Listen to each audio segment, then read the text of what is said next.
Hello, and welcome to this installment of the Toy Storage Nation series, TSN Conversations Unplugged.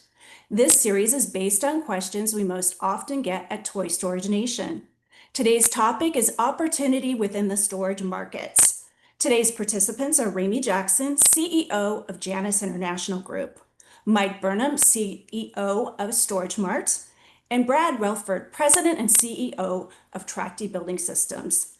Thank you all three for being here. Before we begin, I was hoping you could briefly introduce yourselves and give us a bit of background. Ramey, can we start with you? Yeah, happy to be here. I'm Ramey Jackson. I'm CEO of Janus International. Janus is a leading global manufacturer and service provider into self-storage. When you think about Janus's platform, it's not only the door and hallways, it's also exterior buildings, it's access control, it's aftermarket, what we call R3. And so we manufacture gates and fencing. So a large, platform that services into customers like Mike in the self-storage industry. Ramey, thank you. And we'll hand it over to Mike. Thank you, Amy. Well, I've been doing this for about 47 years, and we've been public, we've been private. We currently have 350 stores in 3 countries, US, Canada, and the UK. And we're proud owners of many Trachte stores all throughout Canada. And we've been using Ramey's product for 45 years. So we've been around. It's a great business, a bunch of great people. Thank you, Mike. And Brad. Yes, well, it's great to be here. Brad Relford, President and CEO of Trachte Building Systems. Trachte was one of the pioneers in the self-storage industry. Our platform is we really focus on the design, manufacturing, erecting, self-storage structures. We have several brands. Trachte is one. We recently acquired a company called Mako Rabco, and then we also have a roll-up door division, which is under the Trachte brand. Thank you, Brad. And I'm very excited about this conversation today. You are all very well-known experts within the self-storage market, but the other storage areas as well. And I really want to cover a number of them today. But I do want to start with the self-storage market. I'd just like to get your take on where the self-storage market is currently and where you see it in the next 5 years. And I know that's a very broad question. Ramey, you want to start with that? I would hate to go before Mike. I was hoping you would. I just can't do it. We'll put Mike up first then. Yeah. Okay. If I had to clarify it one way, I would clarify it, everything's on pause. And we've been through some incredible times as a result of COVID, better times than we would ever have expected in our industry. We had stores fill up in 12 months that previously would have taken 5 years. And all of a sudden, things are back to semi-normal. In many cases, in many markets, we're back to rental rates that we were getting in 2018, 2019. It has been interesting times. It's different this time than the previous 5 or 6 recessions that I've lived through in this business. And it is truly different. And we're still trying to actually figure our way through everything. We've had some very interesting things happen over the last 3 years as a result of one of the leading operators in this business had discovered a new way to go through and quote unquote fill up a store by cutting rents by 80 and 90%, and then raising rents 100% every 4 to 5 months. It's been a very curious way, but I mean, I'll take a kind of a page from their notebook saying you can't raise the rent on empty units.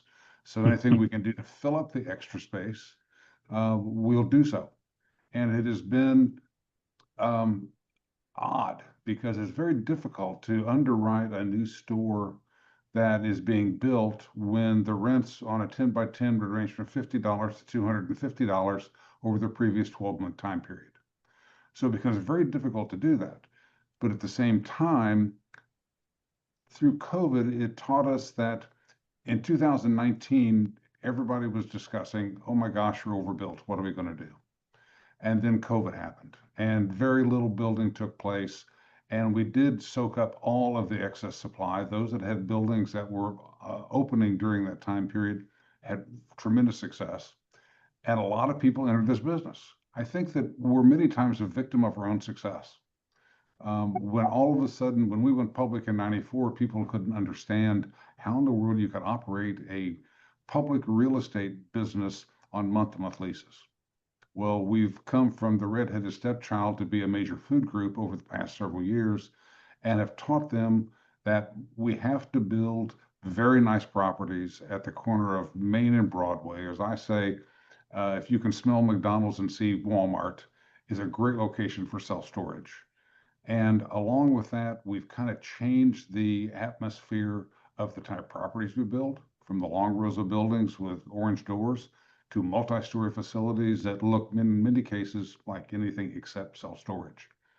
So right now we're kind of navigating curious times.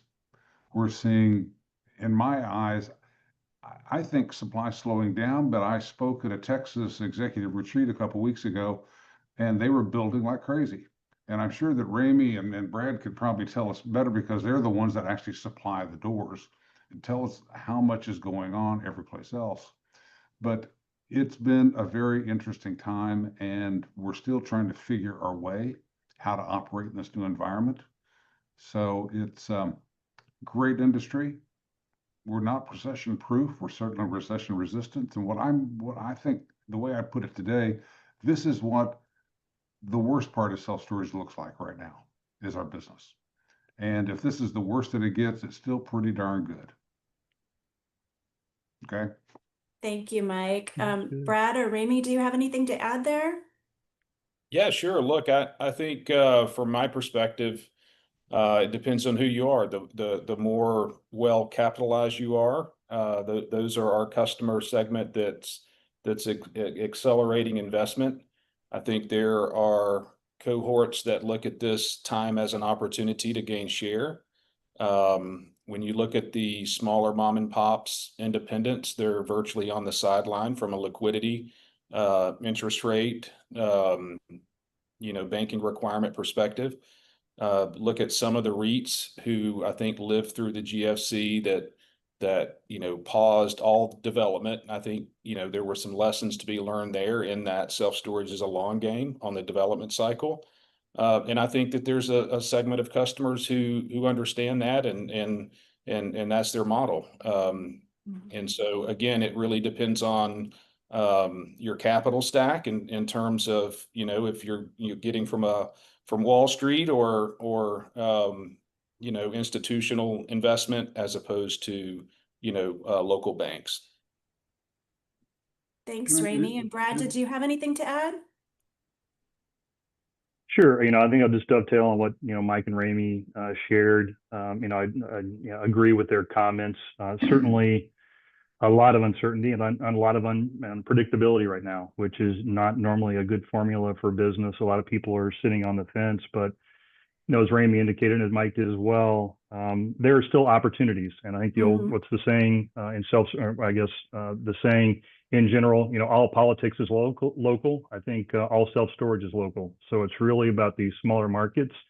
And if you have population growth, you're seeing, an increase in activity and in migration, positive migration, and positive things that drive self-storage. Those, and you're full, then you're going to add and continue to develop and grow. If there's, you're not seeing those demand cues, then you're probably going to wait and see what happens. But I also think part of the discussion today is looking for new opportunities like the boat and RV space to supplement that or address market needs. So, I do think things are a little sluggish right now. We hope there's a little more clarity and a little more certainty in the near future. But there is still development going on. And I think it is a good asset class. I think the next generation of renters are out there in terms of the millennials, which is very positive. And so I think the outlook is good, although it's probably more moderate growth and people are probably more looking at more of a phased approach as they, here in the next few years. Amy, if I could add something just real quickly, that we've always known that self-storage is used in periods of transition, and whether people are transitioning from higher in life to lower in life or lower to upper, that's what creates the upper 25% of demand for our product. And right now, with housing prices going up, with interest rates going up, and we're down 1 to 2 million house sales per year from what we were prior to 2019, that all of a sudden we found that to have a rather dramatic effect to our business. If people aren't moving, they're just not seeming to store as much. When we have a 70% renewal rate for multifamily housing, there's not many people moving from what they, even with all the new supply of multifamily that's coming onto the market. So it is, yes, there is a certain element of the population that's always going to use self-storage, but we've seen the demand, Google search demand, go down rather dramatically. All these things that typically would lead to a robust atmosphere for both construction, development, redevelopment, expansion, et cetera. It's just interesting. And we all, I think personally, that if we could ever get back to a 6% 30-year mortgage, that there's going to be a wave of demand out there that's going to come into the self-storage business. But the problem is my crystal ball gets a little fuzzy much beyond 6 months. And I don't think we're going to be there in 6 months. I may be 1 or 2 years. So it's going to be interesting times. And the thing is that, I mean, the Toy Storage Nation is kind of interesting because a lot of us will go through and build out 40,000 of an 80,000 square foot store and then use RV and boat parking as a way to go through and accommodate way to pay for the dirt until we get ready to build on it. And so it's kind of an interesting way to go through and look at that. And of course, during COVID, everybody and their brother bought an RV, and they've got to have some place to put it now since they've all gone back to work. So it's a good discussion point that we have today. Yeah. Thank you, Mike. And we're definitely going to get to boat and RV storage here very soon. Just wanted to ask one more question on the self-storage side. Staying competitive in the market, are there things that you recommend folks within the storage market look at doing for their facilities, whether it be access control, marketing, looking into operations? Is there anything that you recommend folks be doing to stay competitive in the market? Location, location, and location. Again, if you can smell McDonald's and see Walmart do it, the further you get away from that, the worse your store is going to be. I don't think anyone can think of any business that, if meet those two attributes, is not successful. And it's still a drive-by business, even though 60% of our customers are coming to us online. It's still a drive-by business for a while. And if you have a choice between paying, $250,000 an acre for something that's 2 blocks off and $1 million that's a block on, spend $1 million. You need to have well-located stores. And I think people today have been educated very well over the last, 20 years that we have a whole different product than what we started with. And the services we offer, it all depends upon the market. There's a lot of unmanned stores that are out there right now that are doing very well in small markets. And I think the way that I would address something like that is Dollar General won't go into a market that has a Walmart because Walmart competes with them. So you could still be a very successful single store operator in a very small market if you understand all of the technology that's going into today's self-storage business, which is a lot more than anybody ever expected. Thank you, Mike. Ramey or Brett? Just from our data and hearing from our customer base, I think, modernizing your facility, in terms of the technology that's available. Rental automation is kind of table stake for many customers, and that kind of starts with having an optimized experience for web rentals, and then having kind of mobile technology, which allows tenants to enter the property with their phones. So we're seeing a lot of technology upgrades. The technology piece, and Mike mentioned it, it's evolving fast.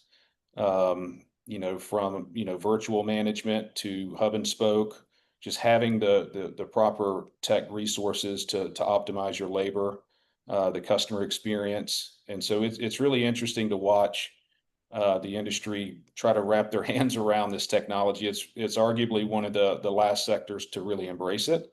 And I think when kind of when a lot of new ownership during, after the pandemic, a lot of investment that was put into the sector, a lot of these individuals are in other sectors that embrace technology and use technology to drive their business. So it's been interesting to see that. In addition to that, what we're seeing is kind of a shift from new development into facility upgrades. So, 60% of the install base is over 20 years old. We're seeing the unit mix go back to 10 by 10s, where before it was smaller. Again, it depends on the market. So, we're seeing operators really look into their inventory and making sure that their unit mix is optimized. There's one of the big, REITs that's undergoing a massive, upgrade on optimization of unit mix. So, and then, with all the new supply, the big, really nice stores, the old stores have to compete. And so, the reskins, the door replacements, all of these things that make the facilities safer and nicer and more competitive, we're seeing an increase in spend there as well. Got it. Thank you, Ramey. And Brad, did you have anything or did they cover it? Just real quickly, and potential customers have choices in most situations. So, like curb appeal, safety and security, again, I think are really important. Just make it easy to do business with. And, I'm stating the obvious, but I think those are, really important.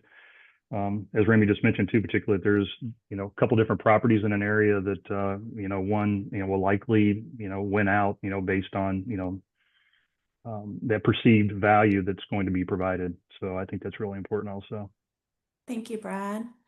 Now that we've kind of covered the self-storage market a little bit, I'd like to hear about what other areas you're getting interest in or customers are coming to you for. And we'll spend a great deal of time on boat and RV, but I want to hear about boat and RV storage. Are you getting folks looking into that? And Mike, I'd love to hear your involvement already or what your thoughts are. Flex space, industrial outdoor storage. There are a number of different areas that seem to be getting some play right now. So I'd like to start just briefly with boat and RV storage, and we'll go more into it. But are you getting interest in that area? Are you seeing interest in that area? I mean, we have one store in Calgary that has 600 open lot spaces. And it seems like the further you go north, the more, moderate the climate is during the summer, and people really like to use the RVs. And that was really our first indication of the parking concept going along with self-storage, other than a good way to inventory land. And it has always been popular up there. And we found that there's other parts of the country, all throughout the Intermountain Range in Colorado, same type thing with boats, same type thing with all the RVs, the boats, the cars. And you compare that, I was in New York City this week for a board meeting, and we're getting $680 a month for a parking space for a car. And you compare that to Columbia, Missouri, where my office is, we're getting $60 a space for an RV space. So it really goes around the country. And what I've seen traveling, I mean, Ramey and Brad travel a lot too across the country, and it seems like I'm seeing a lot of farmers taking, a 10-acre piece that fronts the major interstate, putting a little gravel down and putting in RV parking. And I mean, yes, I've seen that, and I've seen it successful, and I've seen it being very inexpensively, but I think there's also a different level that you can go through and offer a lot of the RV owners. And I recall seeing one in Boise, Idaho, where they even did the grocery shopping. They had, the full sewer hookups. They've done a country club type things with swimming pools. And it's a whole different concept than what self-storage is. It's always been an ancillary product for storage. And it's a very profitable part of it in some part of the country. But it's also something that you have to understand that takes a little more to make sure that you don't have weeds growing up, because you have weeds growing up, you've got vermin. You have vermin, they start eating on all the wires underneath the RVs. And it creates an issue. It's not something you can just put in a farmer's field. There's a better professional way of handling things like this. And I think you're at the very beginning of some of these professional operations that I'm seeing from Florida all the way to California in my travels. So it's Mike, just kind of a great new aspect of the business.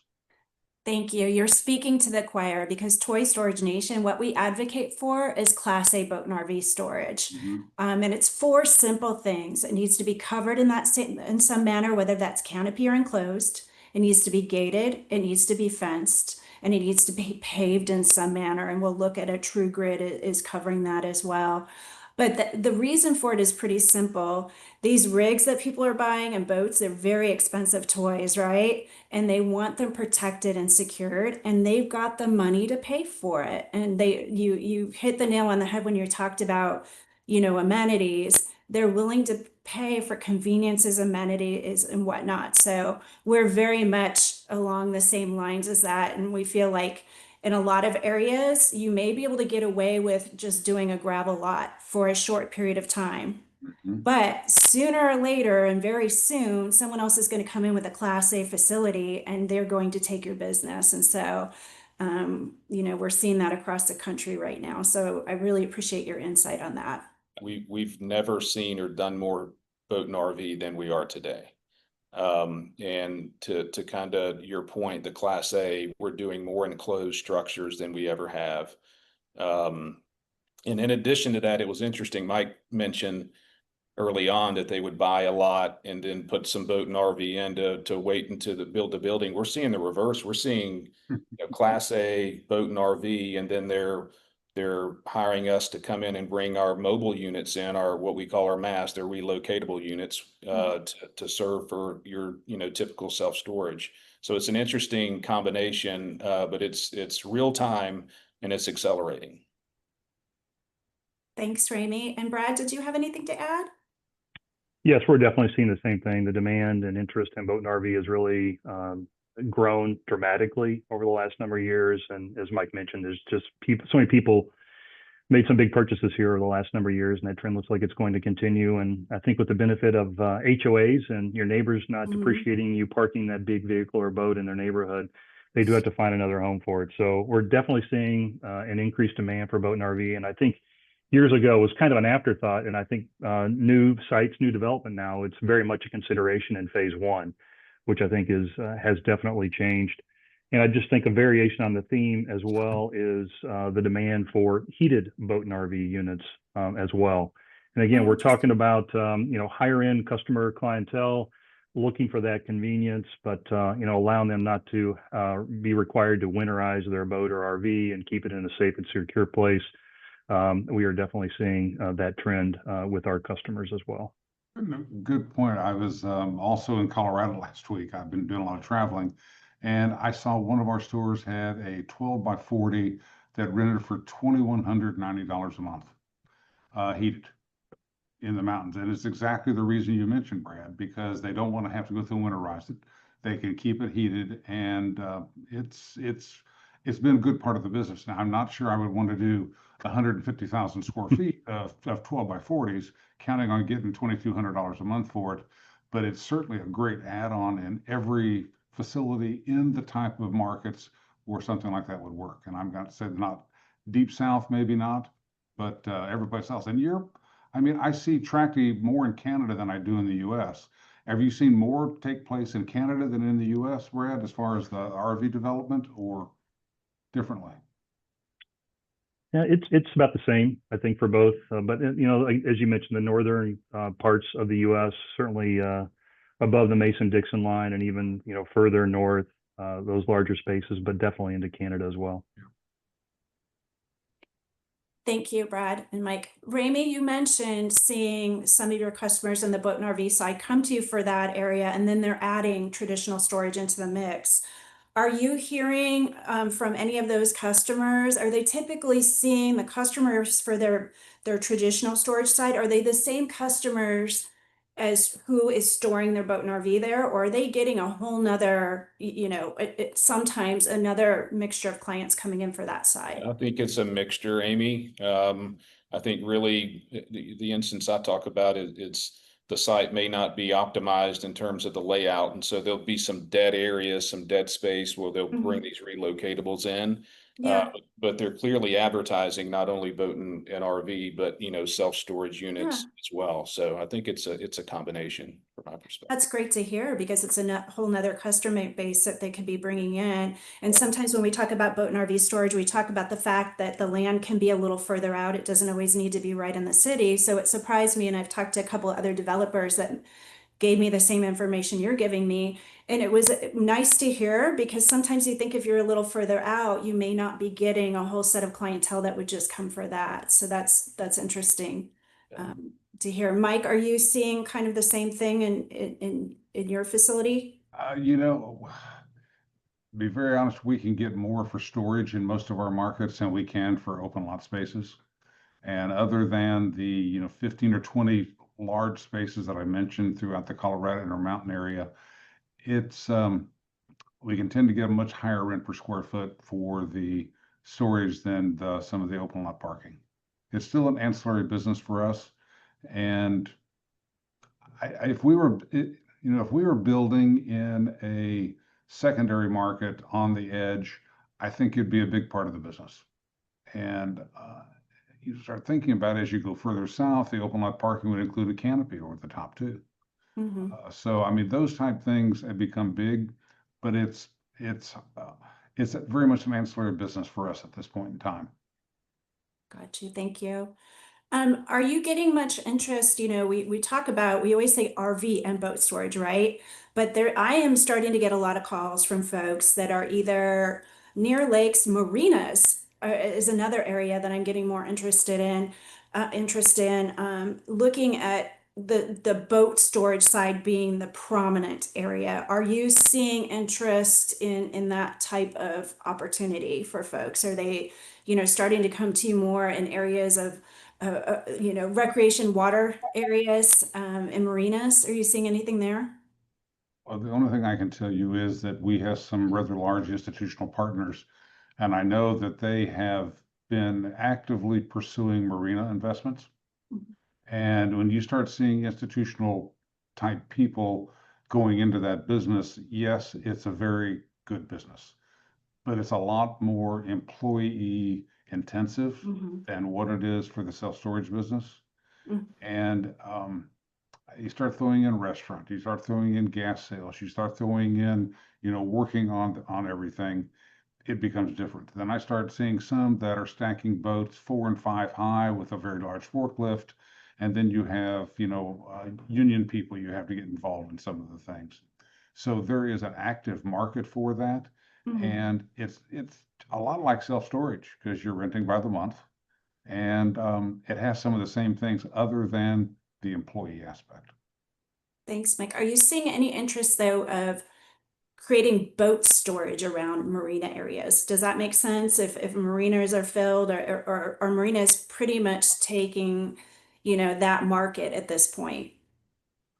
Like in central Missouri, we have Lake of the Ozarks, which has a very large boat population, if you will. And there are all types of boat storage, whether it be outside, inside, vertical, horizontal, in the water, off the water.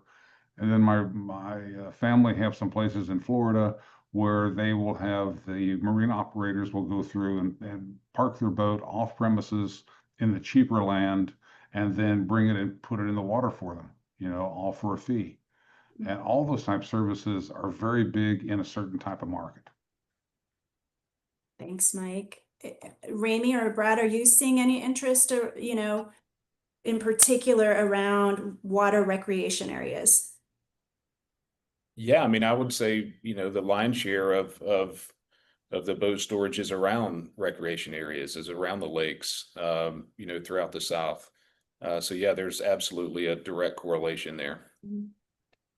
Yeah, I agree. I think people are being very opportunistic and they see the potential. And so it's just a natural fit if they can find the property that's near that area or en route to, a large lake or recreational area. It just makes complete sense. And, Mike talked, I think a couple of times, I like, the quote for self-storage, you got to smell McDonald's and see Walmart. This is a little different animal. You can't smell, McDonald's or see Walmart in this one. It's because you need the larger space, footprint for the driveways and the larger units. So and you're really looking for a good value with the property. So I think, where you can find that crossroad of, a facility or a plot of land that's zoned correctly near a large recreational area, that's a slam dunk. Thanks, Brad. I want to come to this from the perspective of kind of someone from a self-storage background viewing the boat and RV storage market. It's obviously a different land buy, a different feasibility, a different operational model. Do you see it as a completely different business model than self-storage? Where are there similarities and where are there differences? And I know that's pretty open-ended. Does anyone want to grab that? Sounds Well, like my question. Go ahead. So I'm an operator. We rarely pencil when we're looking at a new development, when we're underwriting a new development, we rarely will go through and pencil in open lot parking or covered parking, other than where we think there's a greater demand for the larger type units that are covered. You start looking at, it's hard to compare Boise, Idaho, and New York City, but believe it or not, they're almost exactly the same as far as numbers of unit per capita. Because the folks in Boise have much larger units, much more toys to go through and store. So every facility that we own there that I've looked at developing in markets like that are going to have all the much larger type units for inside storage. And at this point, from the storage point of view, again, it's still an ancillary use, but in some markets, it's a very profitable ancillary use for us. Got it. Thank you, Mike. Anybody have anything else to add, or Mike got it pretty well? I think Got Mike, it. well, yeah.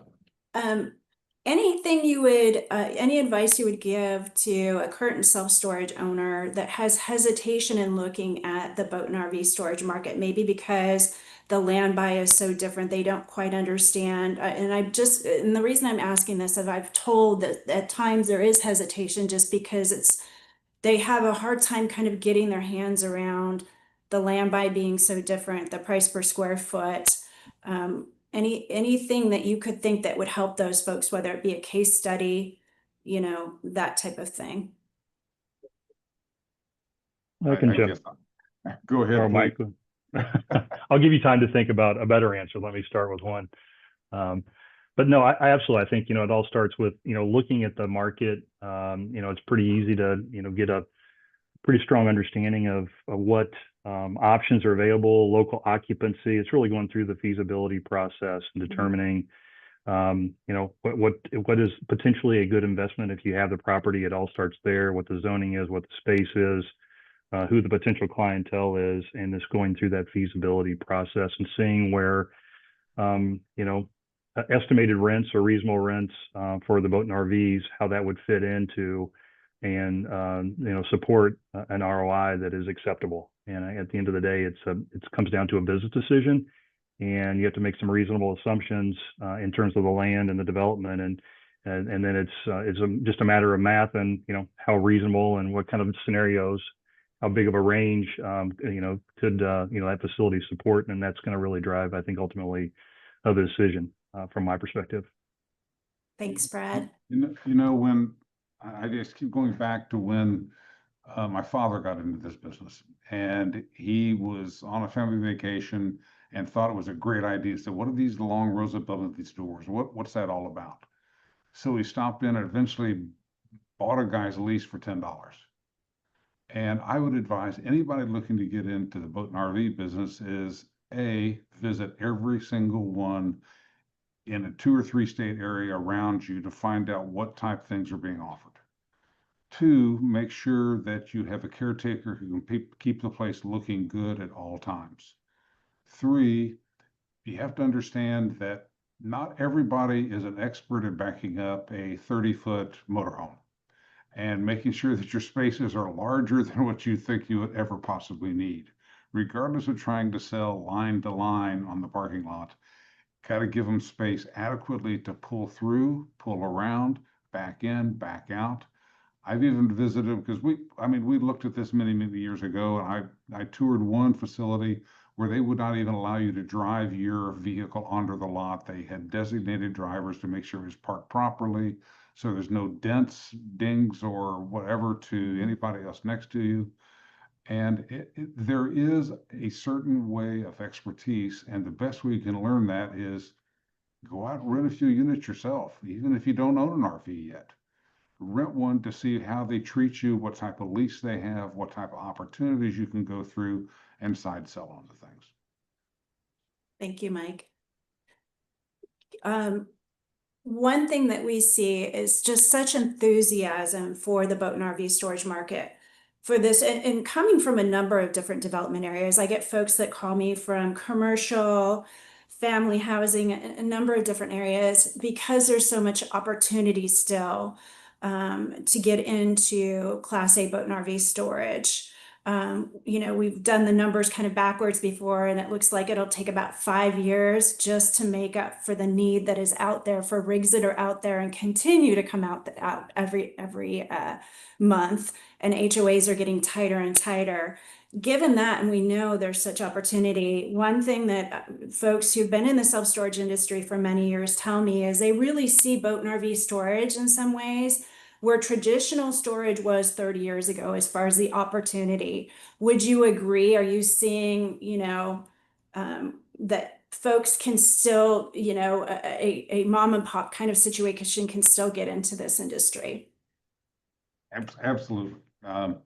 I'm having a hard time running the numbers and the ROI on it, but I would say it is in certain areas, it would be a great thing for a mom and pop, for a retiree that might have some extra dirt, or has a friend that has something that he could go through and take care of himself. It would be a great opportunity.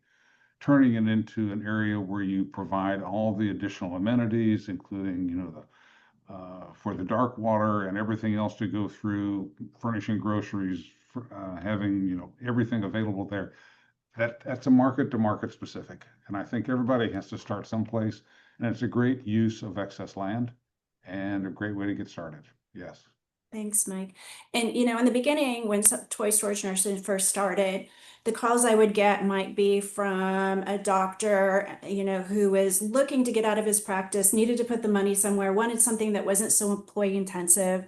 Quickly then changed, including those folks, to a lot of real estate folks, and then it quickly went to the larger funds. Brad and Ramey, folks that are coming to you that are interested in boat and RV storage and are working with you in that arena. I get it's probably across the board, but is there anything you could tell us about the folks that are getting into this market? Yeah, from my perspective, it's the lion's share is mom and pops. So just independent based. Again, it's all about the location. We do have some larger customers that are, building out specifically RV out west. Those come to mind, but again, the lion's share would be independents and mom and pops. Yep. And Brad, are you seeing the same? Yeah, I am seeing the same. I think that's absolutely right. I think the mom and pops, the independent developers, it's an area of focus, and again, it's kind of to dovetail on what Mike said, a great way for in some cases, new people to the industry to get in to self-storage. And if they have the property that is a good fit for and a larger space for boat and RV, I think that makes complete sense. And then some people that have been in the industry for a while, they're cash flowing. They phased out, they've got multiple sites. Again, I think just a natural evolution of the business. And so they, if the market requires it and there's a need for it, then they're certainly going to fulfill that demand. I'll have to say, I was just thinking back, we do manage one property that has 40, what I would call toy storage or man caves. 2,000 square feet with a small office, small bathroom, mezzanine, and big enough and tall enough where they can park a Class A motorhome in. And they were selling them for $800,000 a spot, and they got 20 of them sold, and the COVID happened, and we've been helping them rent the rest of them. And they have been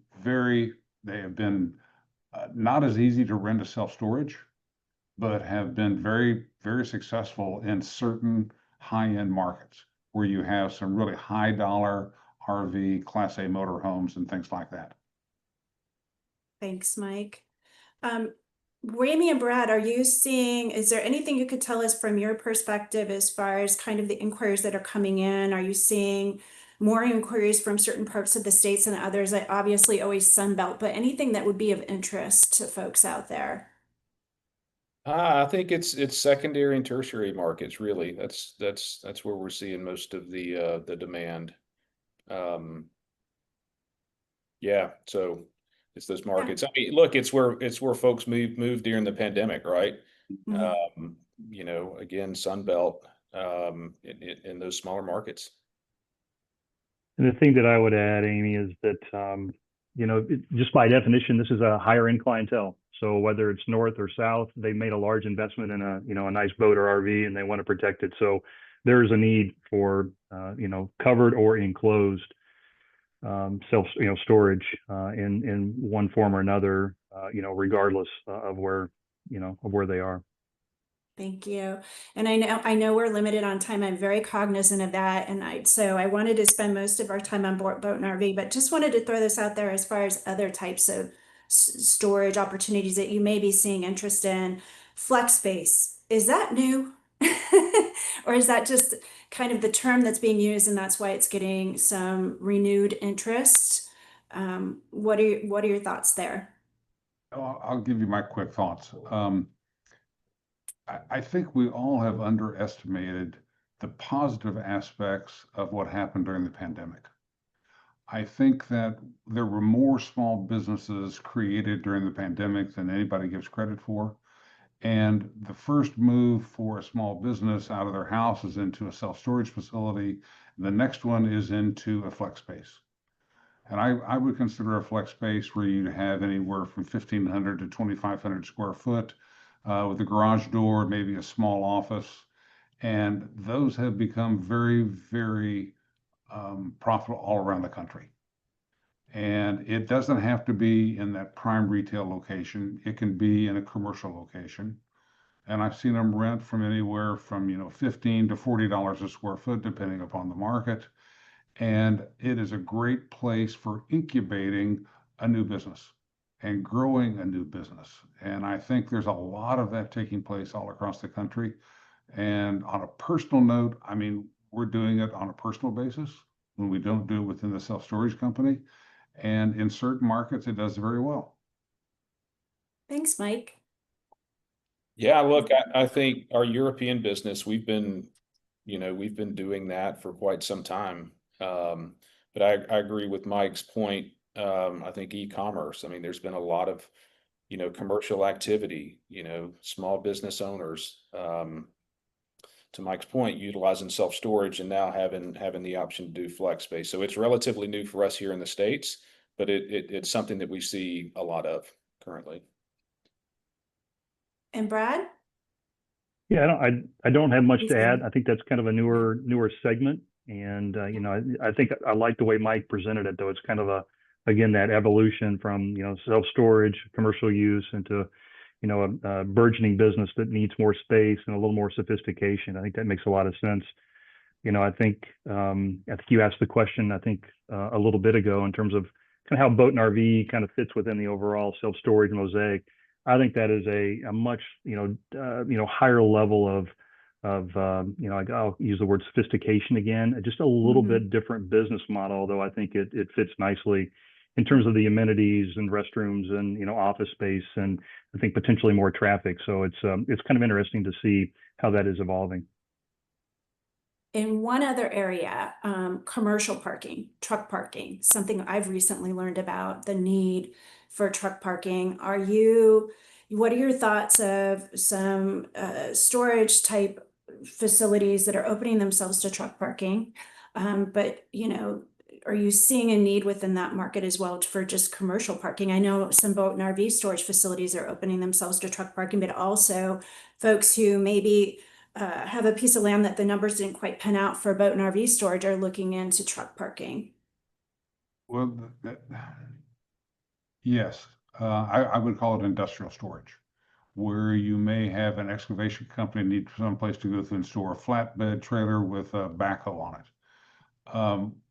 We've experienced some of that in several of our bigger urban markets, and it is something that's very hard to control from the aspect, but I've also seen a lot of institutional investment recently into industrial storage, more so on a logistics basis, close to some major terminals they'll need to go through and park a lot of semi-trailers. The problem there is in the self-storage industry, we have worked for the last 50 years of creating lien laws that allow us to go through and remedy when somebody doesn't pay our rent. It is not quite there for the boat and RV business yet, I don't think, and it's certainly not there for the industrial storage. Because if somebody parked a flatbed and a backhoe, I don't know what you'd have to do to go through and enforce a lien on something like that, or even if you could place a lien on the stuff being stored there. So it's something that is in its infancy, that I know the National Self-Storage Association at one time was looking very much into how we can include some of those things. On a state-by-state basis now across the country, some states have give you the capability if somebody doesn't pay for the lot rent on open lot or RV parking, that you can go through and sell that and enforce the lien. Most of the time, all they tell you to do is just tow it off somebody else and let them worry about it. So it is a business that is still new, very profitable around logistics hubs. It would be difficult to go through and operate from a mom and pop operator. I think it's more of a sophisticated type owner that would have to do something like that, understood those type of uses on how you could go through and I'd hate to start selling semi-trailers on the corner saying, you know, 60 bucks, whatever it is, but you've got to find some way to get your money back.